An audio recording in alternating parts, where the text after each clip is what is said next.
Hello everybody, welcome to Magnet Brains. मैं हूं अनीशा, आपकी अपनी इंग्लिश एजुकेटर।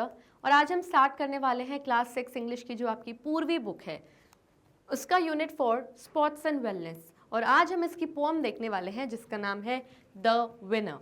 एंड आज पूरे इस पोम का हम एक्सप्लेनेशन देखने वाले हैं, proper line by line, proper stanza by stanza. हम पूरी पोम का मीनिंग समझेंगे एंड समझेंगे कि क्या मॉरल हम सीख रहे हैं इस पूरी पोम से।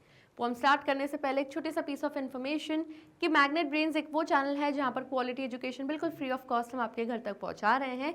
एंड यहाँ पर आपको सभी हमारे टॉप कोर्सेज, ई नोट्स, ई लिंक्स सब कुछ मिल जाएंगे एंड इन सब की लिंक्स आपको हमारे डिस्क्रिप्शन बॉक्स में मिल जाएगी। चलिए इसी के साथ स्टार्ट करते हैं हमारी पोम। लेकिन पोम एक्सप्लेन करने से पहले let us do these activities before we read. तो पढ़ने से पहले, पोम पढ़ने से पहले कुछ क्वेश्चंस हैं, कुछ एक्टिविटीज़ हैं, उनका आंसर करते हैं एंड देन उसके बाद हम पोम समझेंगे। Look at this picture. अब आप मेरे लेफ्ट हैंड साइड पे यहाँ पर एक पिक्चर देख रहे हैं। आपको ये समझना पड़ेगा कि क्या हो रहा है। तो हम देख रहे हैं कि ये इस पिक्चर में बहुत सारे देयर आर चिल्ड्रन, बच्चे हैं जो खेल रहे हैं। शाम का समय है। वो कैसे पता चल रहा है कि शाम यानी इवनिंग हो रही है? क्योंकि आप देखेंगे तो सूरज ढल रहा है, बच्चों की शैडो दिख रही है लाइट कलर की, यानी शाम का समय है। बच्चे खेल रहे हैं, दौड़ रहे हैं, कुछ बच्चे बबल्स कर रहे हैं। बेसिकली बच्चे बहुत इन्जॉय कर रहे हैं, फुल ऑफ एनर्जी है, फुल ऑफ एक्साइटमेंट है, जैसे कि हर बच्चे होते हैं। और शाम के टाइम यूजुअली बच्चों का प्ले टाइम होता है, खेलने का समय होता है and they are very excited for that time. ठीक है, तो what are these children doing? ये बच्चे क्या कर रहे हैं? हमें दिख रहा है कि दे आर प्लेइंग। तो children are playing. Where do you think they are? आपको कहाँ लगता है कि कहाँ खेल रहे हैं? तो obviously they are in a park और अ फील्ड। किसी बड़े से पार्क में या किसी बड़े से फील्ड में बच्चे खेल रहे हैं। What is the time of the day? दिन का क्या समय है जिस वक्त बच्चे खेल रहे हैं? तो जाहिर सी बात है सुबह के टाइम बच्चे स्कूल जाते हैं, रात में खेलेंगे नहीं, दिन में वो स्कूल से आके रेस्ट करते हैं। तो इवनिंग का ही टाइम हमें दिख रहा है पिक्चर में। तो ये इवनिंग यानी शाम का समय है। Okay, next, discuss the given questions with your classmates and teacher. You may begin with sentences with. Okay, अब कुछ क्वेश्चंस होंगे जो अभी हम आगे पढ़ने वाले हैं, आपको अपनी क्लासमेट्स के साथ और अपनी टीचर के साथ डिस्कस करने हैं। I go to, I play with, इस तरीके से आप अपने आंसर्स की स्टार्टिंग शुरुआत कर सकते हैं। The place I go to for playing, जिस जगह मैं जाता हूँ खेलने के लिए। आई लाइक प्लेइंग, क्या खेलना अच्छा लगता है। समटाइम्स आई कम बैक, कभी कभी मैं शाम को घर आता हूँ या थोड़ा सा लेट घर आता हूँ। इस तरीके से आप अपने आंसर्स की स्टार्टिंग कर सकते हैं। चलिए अब क्वेश्चन देखते हैं। When do you go to play after school? School से आने के बाद आप खेलने कब जाते हैं? तो I go in the evening to play, शाम के समय पे ही जाते हैं, जाहिर सी बात है सारे बच्चे उसी टाइम जाते हैं। Yes, next, what do you play with? आप किस चीज़ से खेलते हो? तो आप किस चीज़ से खेलते हो? What do you play with? आप फ्रेंड्स के साथ खेलते हो या किसी बॉल के साथ खेल लोगे? यस, या स्किपिंग रोप से खेल सकते हो, आप बैट बॉल से खेल सकते हो, किसी भी चीज़ से आप खेल सकते हो इन फ्रेंड्स के साथ। सॉरी, क्वेश्चन था who do you play with, यानी किसके साथ आप खेलते हो? तो I play with my friends. What do you play with नहीं, हु डू यू प्ले, किसके साथ? तो फ्रेंड्स के साथ खेलते हैं। Okay, next question, where do you go to play in the evening? शाम के समय आप खेलने कहाँ जाते हो? तो जाहिर सी बात है सारे ही बच्चे पार्क में जाते हैं इवनिंग में अपने फ्रेंड्स के साथ खेलने। तो I go to the park in the evening to play with my friends. Next, which games do you like to play?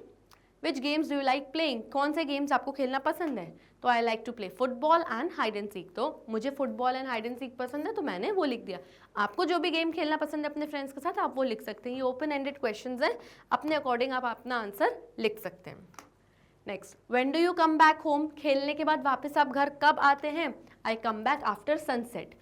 Sunset यानी जब सूरज ढल जाता है, जब शाम खत्म हो जाती है, लिटरली रात होने लगती है, आसमान डार्क होने लगता है, स्काई, तब मैं उस टाइम घर आ जाता हूँ क्योंकि शाम का समय उस टाइम खत्म हो चुका होता है। यस, ओके, तो ये कुछ एक्टिविटीज़ थी हमारे बारे में, हमने देख लिया। अब देखते हैं हम बेसिकली पूरी पोअम। अब पोअम सिर्फ इतनी सी ही है, छोटे छोटे 3 स्टैंजाज हैं, इतनी सी ही पोअम है आपको, और बहुत सिंपल एंड बहुत इजी पोअम है। हम लिटरली 5 मिनट्स 10 मिनट्स में मैक्स ख़त्म कर देंगे, आपको बस थोड़ा सा ध्यान लगाना है। अगर आप ये पिक्चर देखेंगे तो पिक्चर में आपको दिख रहा होगा कि शाम का टाइम है, बच्चे खेल रहे हैं, कुछ बच्चे दौड़ रहे हैं, दौड़ते दौड़ते खेलते खेलते शायद कुछ बच्चे थक भी गए हैं। ये कुछ बच्चे हैं जो बॉल से खेल रहे हैं, इनके हाथ में कुछ टॉयज़ हैं। ये जो गर्ल है ये इंजॉय कर रही है और स्विंग पे खेल रही है, और पीछे एक स्ट्रीम यानी एक छोटी सी रिवर बह रही है। तो बेसिकली ये शाम को पार्क में या किसी फील्ड में खेल रहे हैं और बच्चे बहुत इंजॉय कर रहे हैं। तो ये सीन दिखाया गया है पूरी पोएम में। और यहाँ पर नाम दिया गया है जॉर्जिया हर्ड, यानी कि ये आपकी पोएटेस का नाम है। शी इज़ अ फीमेल और इन्होंने ही ये पूरी पोएम लिखी है, द विनर। ओके, अब रीड करते हैं poem. Evenings we play ball next to the creek in our neighbours field.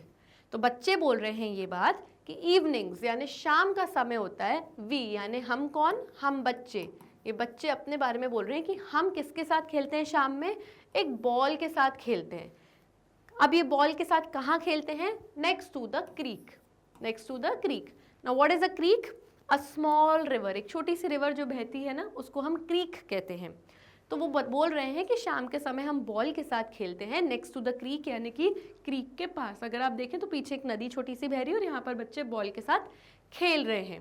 कहाँ खेल रहे हैं, इन आर नेबर्स फील्ड, यानी जो हमारे पड़ोसी हैं उनके घर के बाहर, उनके घर के पास एक फील्ड है, एक खुला मैदान है, वहाँ पर हम सब बच्चे शाम के समय बॉल से खेलते हैं और पीछे एक क्रीक यानी एक स्मॉल रिवर बहती है। We run so fast I can't even catch my breath.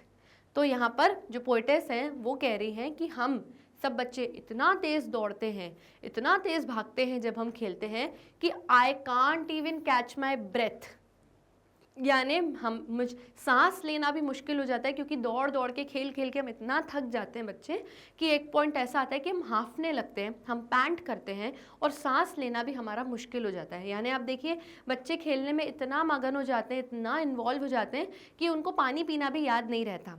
Yes, let's move ahead. When blue dark turns to black. अब इसको ध्यान से समझिए, जब blue dark टर्न हो जाती है ब्लैक में। अब ये बात हो रही है स्काई की, किसकी, आसमान की बात हो रही है।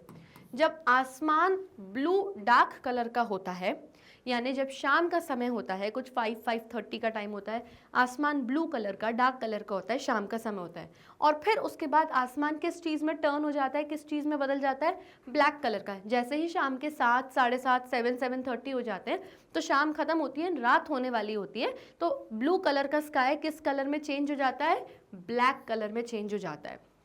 Cold grass aches our feet. अब क्योंकि शाम हो रही है, शाम का समय वो होता है जब सन नहीं होता, ठंडक होती है बहुत, तो जो जहाँ पर बच्चे खेल रहे हैं वहाँ घास है, यानी कि ग्रास है, तो ये ग्रास बहुत ठंडी हो जाती है। और क्योंकि बच्चे बेयरफुट हैं, यानी नंगे पैर खेल रहे हैं, और ठंडी घास उनके पैरों में मानो जैसे चुभती है, और इस वजह से बच्चों के पैर बहुत दुखते हैं, क्योंकि अब शाम नहीं, अब रात होने वाली है, क्योंकि blue dark turns to black. Yes, अब रात होने वाली है और घास बहुत ठंडी हो चुकी है अब, और बच्चे क्योंकि बेयरफुट यानी नंगे पैर खेल रहे हैं, जिस वजह से उनके पैर दुखते हैं। Trees creep close, games over.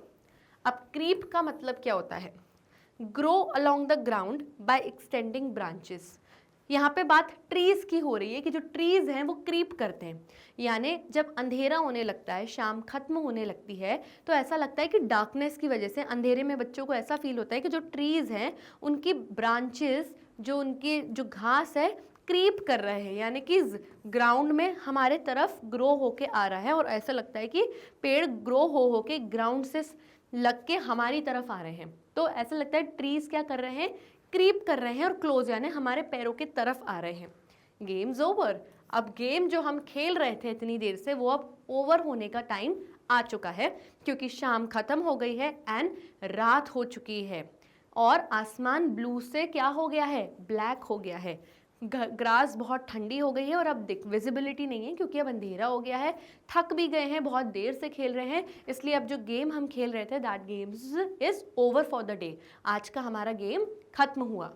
Night wins, रात जो है वो जीत जाती है।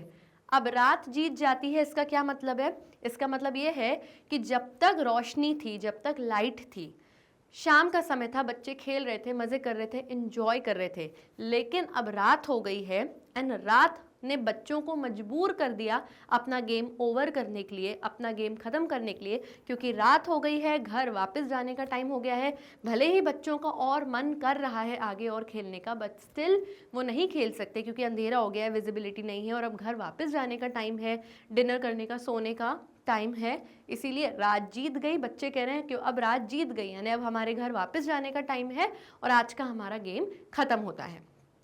तो यहाँ पर जो है हमारी पोम फिनिश होती है। तो बेसिकली लास्ट में विनर कौन होता है, जैसे कि पोम का टाइटल है द विनर, तो लास्ट में विनर नाइट होती है, क्योंकि बच्चों को ऑब्वियसली अपने घर जाना पड़ता है एंड उसके बाद अपना डिनर करेंगे, सोएंगे एंड देन नेक्स्ट डे का वेट करेंगे।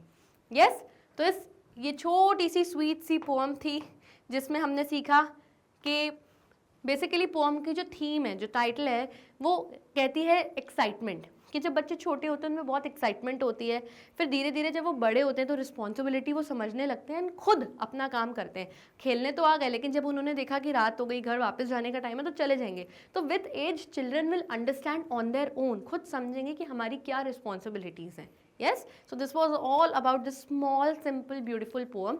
आई होप आपको बहुत अच्छे से समझ में आ गई होगी। आप चाहें तो हमारे वीडियोज़ यूट्यूब पर भी देख सकते हैं, वहाँ ना मिले तो वेबसाइट पर जाइए विच इज़ www.magnetbrains.com। वहाँ पर आपको हमारे सभी top courses, e notes, e books सब कुछ मिल जाएगा, जिनकी लिंक्स आपको हमारे डिस्क्रिप्शन बॉक्स में मिल जाएगी। तब तक के लिए stay tuned, bye bye and take care.